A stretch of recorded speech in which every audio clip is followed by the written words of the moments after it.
Billy was swinging in the hammock, at peace with himself and all the world, when he thought he heard something. He sat bolt upright, his eyes staring. Once he opened his lips, then thought again and closed them. The sound persisted. Billy vaulted the fence, and ran down the road with his queer sidewise hop. When he neared the Comstock cabin, he left the warm dust of the highway and stepped softly at slower pace over the rank grasses of the roadside. He had heard aright. The violin was in the grape arbor, singing a perfect jumble of everything, poured out in an exultant tumult. The strings were voicing the joy of a happy girl heart. Billy climbed the fence enclosing the west woods and crept toward the arbor. He was not a spy and not a sneak. He merely wanted to satisfy his child heart as to whether Mrs. Comstock was at home, and Elnora at last playing her loved violin with her mother's consent. One peep sufficed. Mrs. Comstock sat in the moonlight, her head leaning against the arbor. On her face was a look of perfect peace and contentment. As he stared at her, the beau hesitated a second and Mrs. Comstock spoke. "That's all very melodious and sweet," she said. "But I do wish you could play Money Musk and some of the tunes I danced as a girl." Elnora had been carefully avoiding every note that might be reminiscent of her father. At the words she laughed softly and began, "Turkey in the Straw." An instant later Mrs. Comstock was dancing in the moonlight. Ammon sprang to her side, caught her in his arms. While to Elnora's laughter and the violin's impetus they danced until they dropped panting on the arbor bench. Billy scarcely knew when he reached the road. His light feet barely touched the soft way, so swiftly he flew. He vaulted the fence and burst into the house. "Aunt Margaret! Uncle Wesley!" he screamed. "Listen! Listen! She's playing it! Elnora's playing her violin at home. And Aunt Kate is dancing like anything before the arbor. I saw her in the moonlight. I ran down. Oh, Aunt Margaret!" Billy fled sobbing to Margaret's breast. "Why, Billy," she chided. "Don't cry, you little dunce. That's what we've all prayed for these many years. But you must be mistaken about Kate." "I can't believe it." Billy lifted his head.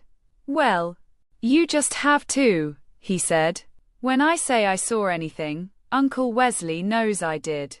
The city man was dancing with her. They danced together and Elnora laughed. But it didn't look funny to me. I was scared." "Who was it said?" "Wonders never cease," asked Wesley. "You mark my word, once you get Kate Comstock started, you can't stop her. There's a wagon load of penned-up force in her. Dan sing in the moonlight. Well, I'll be hanged." Billy was at his side instantly. "Whoever does it will have to hang me too," he cried. Sinton threw his arm around Billy and drew him closely. "Tell us all about it, son," he said. Billy told.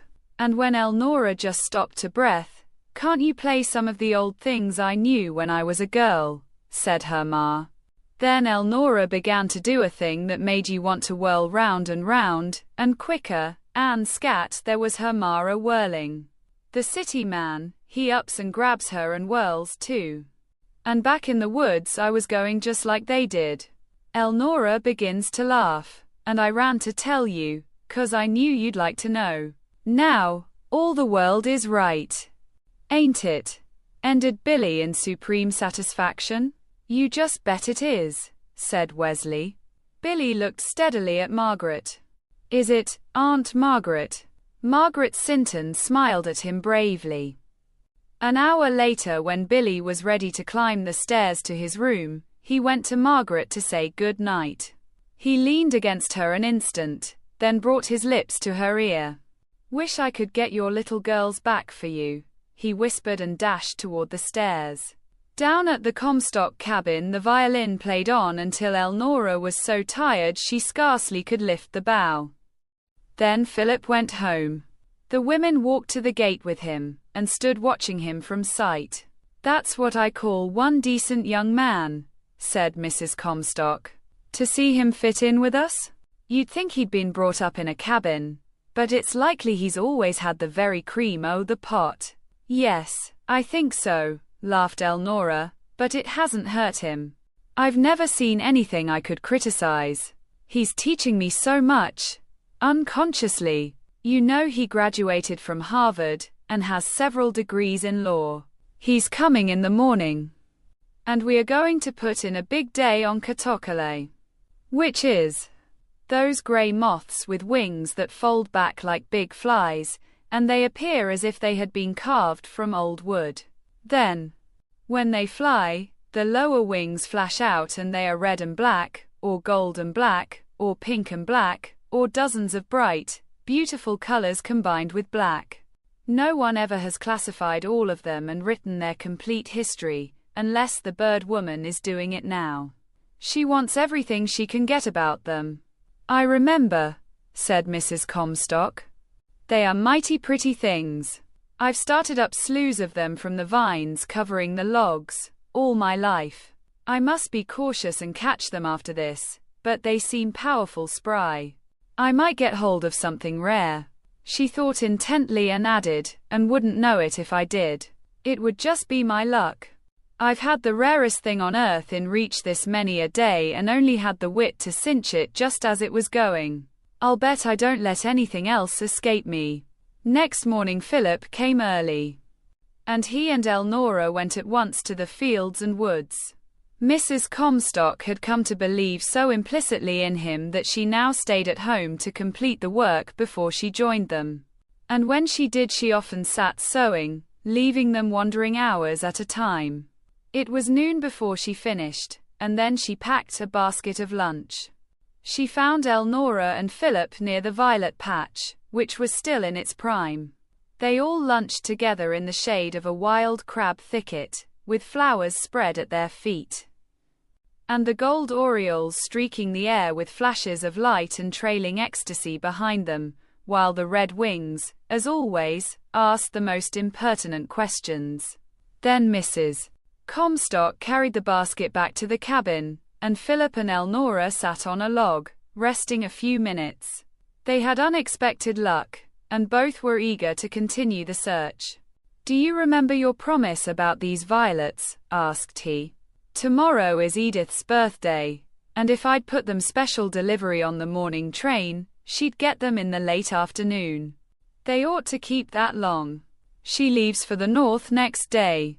Of course, you may have them, said Elnora.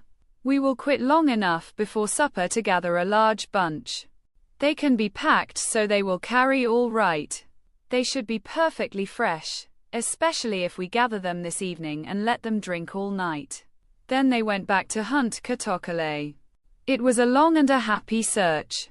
It led them into new, unexplored nooks of the woods, past a red pole nest, and where goldfinches prospected for thistledown for the cradles they would line a little later. It led them into real forest, where deep, dark pools lay, where the hermit thrush and the wood robin extracted the essence from all other bird melody, and poured it out in their pure bell-tone notes. It seemed as if every old grey tree trunk, slab of loose bark, and prostrate log yielded the flashing grey treasures, while of all others they seemed to take alarm most easily, and be most difficult to capture. Philip came to Elnora at dusk, daintily holding one by the body, its dark wings showing and its long slender legs trying to clasp his fingers and creep from his hold. "Oh, for mercy's sake!" cried Elnora, staring at him. "I half believe it," exulted Ammon. "Did you ever see one?" "Only in collections, and very seldom there." Elnora studied the black wings intently. "I surely believe that's Sappho," she marveled. "The bird woman will be overjoyed." "We must get the cyanide jar quickly," said Philip. "I wouldn't lose her for anything. Such a chase as she led me." Elnora brought the jar and began gathering up paraphernalia. "When you make a find like that," she said, "it's the right time to quit and feel glorious all the rest of that day. I tell you I'm proud. We will go now. We have barely time to carry out our plans before supper." Won't Mother be pleased to see that we have a rare one? I'd like to see any one more pleased than I am, said Philip Hammond. I feel as if I'd earned my supper tonight. Let's go. He took the greater part of the load and stepped aside for Elnora to precede him. She followed the path, broken by the grazing cattle. Toward the cabin and nearest the violet patch she stopped, laid down her net, and the things she carried. Philip passed her and hurried straight toward the back gate. Aren't you going to? Began Elnora. I'm going to get this moth home in a hurry, he said. This cyanide has lost its strength, and it's not working well. We need some fresh in the jar. He had forgotten the violets. Elnora stood looking after him, a curious expression on her face. 1 second so, then she picked up the net and followed. At the blue-bordered pool she paused and half turned back, then she closed her lips firmly and went on. It was 9 o'clock when Philip said goodbye, and started to town. His gay whistle floated to them from the farthest corner of the Limberlost. Elnora complained of being tired, so she went to her room and to bed. But sleep would not come.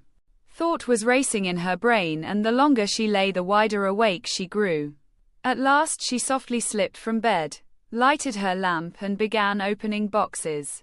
Then she went to work. 2 hours later a beautiful birch bark basket, strongly and artistically made, stood on her table. She set a tiny alarm clock at 3. Returned to bed and fell asleep instantly with a smile on her lips. She was on the floor with the first tinkle of the alarm, and hastily dressing, she picked up the basket and a box to fit it. Crept down the stairs, and out to the violet patch. She was unafraid as it was growing light, and lining the basket with damp mosses she swiftly began picking, with practiced hands, the best of the flowers. She scarcely could tell which were freshest at times, but day soon came creeping over the Limberlost and peeped at her. The robins awoke all their neighbors, and a babel of bird notes filled the air. The dew was dripping, while the first strong rays of light fell on a world in which Elnora worshipped. When the basket was filled to overflowing, she set it in the stout pasteboard box, packed it solid with mosses, tied it firmly and slipped under the cord a note she had written the previous night.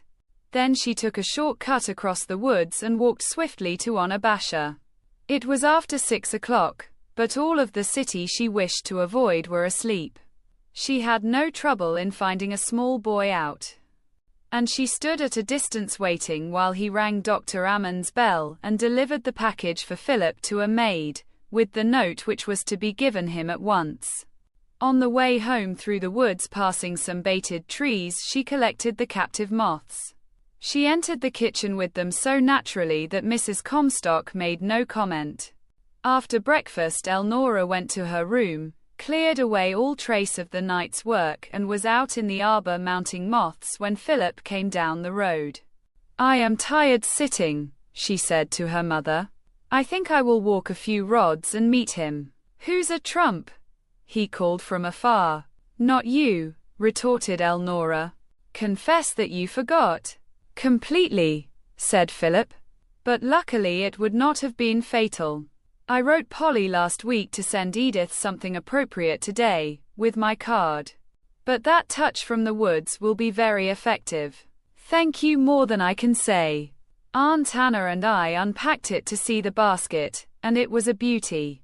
She says you are always doing such things. Well, I hope not, laughed Elnora.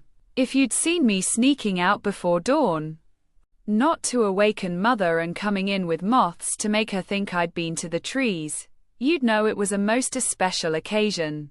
Then Philip understood 2 things. Elnora's mother did not know of the early morning trip to the city, and the girl had come to meet him to tell him so. You were a brick to do it, he whispered as he closed the gate behind them. I'll never forget you for it. Thank you ever so much. I did not do that for you, said Elnora tersely. I did it mostly to preserve my own self-respect. I saw you were forgetting. If I did it for anything besides that, I did it for her. Just look what I've brought, said Philip, entering the arbor and greeting Mrs. Comstock. Borrowed it of the bird woman. And it isn't hers. A rare edition of Catocalae with colored plates. I told her the best I could, and she said to try for Sappho here. I suspect the bird woman will be out presently. She was all excitement. Then they bent over the book together and with the mounted moth before them determined her family. The bird woman did come later, and carried the moth away to put into a book, and Elnora and Philip were freshly filled with enthusiasm. So these days were the beginning of the weeks that followed. 6 of them flying on time's wings, each filled to the brim with interest. After June, the moth hunts grew less frequent. The fields and woods were searched for material for Elnora's grade work. The most absorbing occupation they found was in carrying out Mrs. Comstock's suggestion to learn the vital thing for which each month was distinctive, and make that the key to the nature work.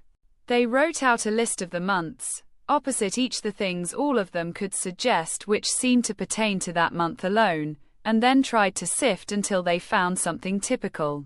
Mrs. Comstock was a great help. Her mother had been Dutch and had brought from Holland numerous quaint sayings and superstitions easily traceable to Pliny's Natural History, and in Mrs. Comstock's early years in Ohio she had heard much Indian talk among her elders, so she knew the signs of each season, and sometimes they helped. Always her practical thought and sterling common sense were useful.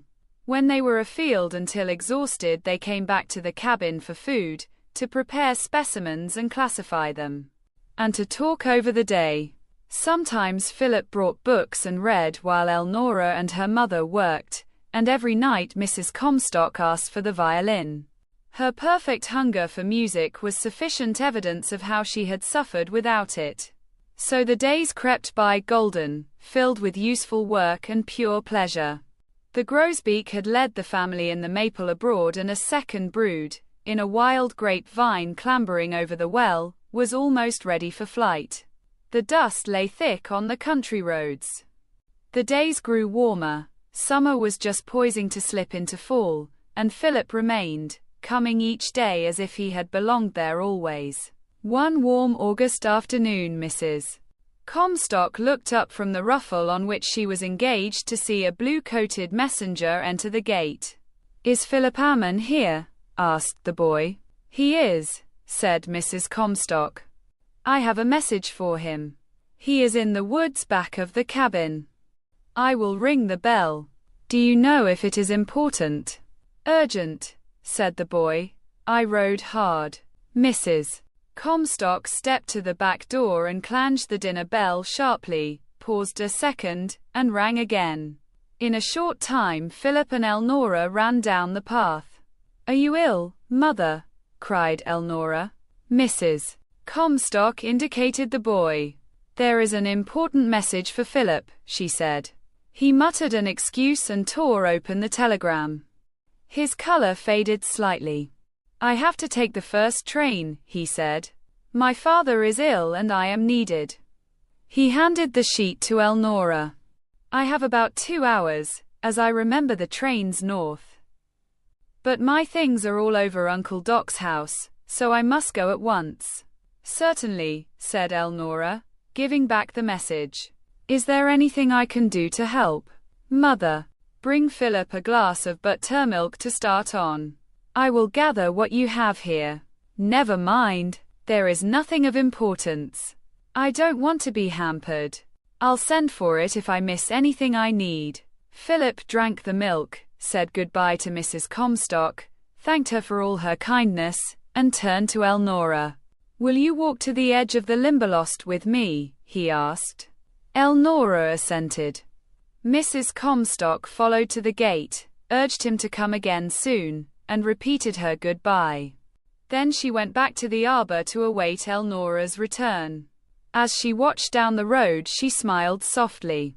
"I had an idea he would speak to me first," she thought, "but this may change things some. He hasn't time. Elnora will come back a happy girl, and she has good reason. He is a model young man. Her lot will be very different from mine. She picked up her embroidery and began setting dainty, precise little stitches, possible only to certain women. On the road, Elnora spoke first. "I do hope it is nothing serious," she said. "Is he usually strong?" "Quite strong," said Philip. "I am not at all alarmed, but I am very much ashamed. I have been well enough for the past month to have gone home and helped him with some critical cases that were keeping him at work in this heat. I was enjoying myself, so I wouldn't offer to go. And he would not ask me to come, so long as he could help it. I have allowed him to overtax himself until he is down, and Mother and Polly are north at our cottage. He's never been sick before. And it's probable I am to blame that he is now." "He intended you to stay this long when you came," urged Elnora. "Yes, but it's hot in Chicago. I should have remembered him. He is always thinking of me. Possibly he has needed me for days. I am ashamed to go to him in splendid condition and add that I was having such a fine time I forgot to come home." "You have had a fine time, then?" asked Elnora. They had reached the fence. Philip vaulted over to take a short cut across the fields. He turned and looked at her. "The best, the sweetest, and most wholesome time any man ever had in this world," he said. "Elnora, if I talked hours I couldn't make you understand what a girl I think you are. I never in all my life hated anything as I hate leaving you. It seems to me that I have not strength to do it. If you have learned anything worthwhile from me," said Elnora, "that should be it. Just to have strength to go to your duty. And to go quickly?" He caught the hand she held out to him in both his. "Elnora, these days we have had together, have they been sweet to you?" "Beautiful days," said Elnora. "Each like a perfect dream to be thought over and over all my life. Oh, they have been the only really happy days I've ever known. These days rich with mother's love. And doing useful work with your help. Goodbye. You must hurry." Philip gazed at her. He tried to drop her hand, only clutched it closer. Suddenly he drew her toward him. "Elnora," he whispered. "Will you kiss me goodbye?" Elnora drew back and stared at him with wide eyes. "I'd strike you sooner," she said. "Have I ever said or done anything in your presence that made you feel free to ask that, Philip Hammond?" "No," panted Philip. "No. I think so much of you I wanted to touch your lips once before I left you." "You know, Elnora." "Don't distress yourself," said Elnora calmly. "I am broad enough to judge you sanely. I know what you mean. It would be no harm to you. It would not matter to me. But here we will think of someone else. Edith Carr would not want your lips tomorrow if she knew they had touched mine today. I was wise to say, go quickly." Philip still clung to her. "Will you write me?" he begged. "No," said Elnora. "There is nothing to say, save goodbye. We can do that now." He held on. "Promise that you will write me only one letter," he urged. "I want just one message from you to lock in my desk. And keep always. Promise you will write once, Elnora." She looked into his eyes, and smiled serenely. "If the talking trees tell me this winter, the secret of how a man may grow perfect, I will write you what it is. Philip, in all the time I have known you, I never have liked you so little. Goodbye." She drew away her hand and swiftly turned back to the road. Philip Hammond, wordless, started toward Honor Basher on a run. Elnora crossed the road, climbed the fence and sought the shelter of their own woods. She chose a diagonal course and followed it until she came to the path leading past the violet patch. She went down this hurriedly. Her hands were clenched at her side, her eyes dry and bright, her cheeks red flushed, and her breath coming fast. When she reached the patch, she turned into it and stood looking around her. The mosses were dry, the flowers gone, weeds a foot high covered it. She turned away and went on down the path until she was almost in sight of the cabin. Mrs. Comstock smiled and waited in the arbor until it occurred to her that Elnora was a long time coming. So she went to the gate. The road stretched away toward the Limberlost, empty and lonely. Then she knew that Elnora had gone into their own woods and would come in the back way. She could not understand why the girl did not hurry to her with what she would have to tell. She went out and wandered around the garden. Then she stepped into the path and started along the way leading to the woods, past the pool now framed in a thick setting of yellow lilies. Then she saw, and stopped, gasping for breath. Her hands flew up and her lined face grew ghastly. She stared at the sky and then at the prostrate girl figure. Over and over she tried to speak, but only a dry breath came. She turned and fled back to the garden. In the familiar enclosure she gazed around her like a caged animal seeking escape. The sun beat down on her bare head mercilessly. And mechanically she moved to the shade of a half-grown hickory tree that voluntarily had sprouted beside the milk house. At her feet lay an axe with which she made kindlings for fires. She stooped and picked it up. The memory of that prone figure sobbing in the grass caught her with a renewed spasm. She shut her eyes as if to close it out. That made hearing so acute she felt certain she heard Elnora moaning beside the path. The eyes flew open. They looked straight at a few spindling tomato plants set too near the tree and stunted by its shade. Mrs. Comstock whirled on the hickory and swung the axe. Her hair shook down.